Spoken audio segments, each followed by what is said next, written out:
Greetings, CSIS 101 students. Just want to take a moment out to recap what you should be doing this week. First, you should be reading your Discovering Computers book, Chapter 2. This chapter deals with all kinds of communicating online, the technologies behind it, and probably what you're really familiar with in terms of chat rooms, messaging, and concepts like that with communication. Also email. So go ahead and read through your Chapter 2.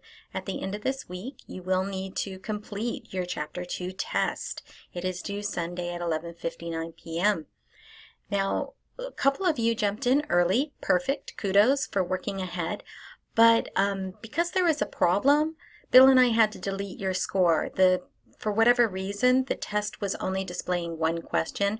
The test is not just one question and worth just 1 point. It is 25 questions worth 25 points. So we did fix that problem and have redeployed the test. Because of that, if you did have a score of 1, we reset your test so you can retake it again.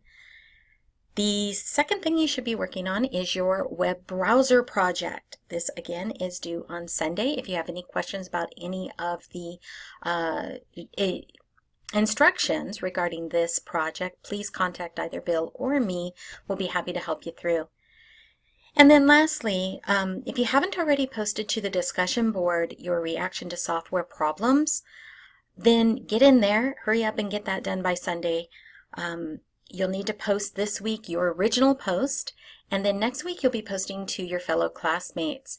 Now, I do want to say about anything regarding the discussion board, if you post an original post, you are now responsible for anybody that asks questions or needs any follow-up to your original post. So make sure you go back and make sure verify that nobody has asked any questions regarding your post.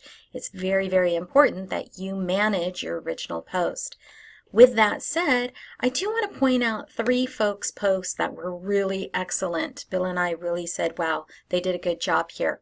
Doesn't mean that if you did it in a different format than Andrew, Joel, and Michael, doesn't mean that you did it wrong. It just means that you might want to relook at your discussion board post to be sure that you answered all the questions that we asked for. How Andrew, Joel, and Michael did it is Andrew stated the question, then put his answer. Stated the question, put his answer. Joel stated all the questions, then put his answers to questions 1, 2, 3, 4 very clearly. And then Michael labeled 1, 2, 3, 4 and answered them very clearly and fully. Because of how they did this, the discussion board in this format, Bill and I can see very clearly that they answered every single question and they answered it completely. Some of the folks that did it in a paragraph style, that's fine, except you might want to go look at it again because we noticed that there are a few questions missing and you don't want to miss any points for just forgetting to answer something. You can go back and adjust your post, edit your post if you want. If you don't want, you can leave it be. So that's all I wanted to say about the discussion board. I know Bill and I didn't say anything explicitly about format, but we did want to point out 3 of your fellow classmates that did a really great job. So kudos to you, Michael, Joel, and Andrew. That's all I want to say for this week's recap. Until next time, be seeing you.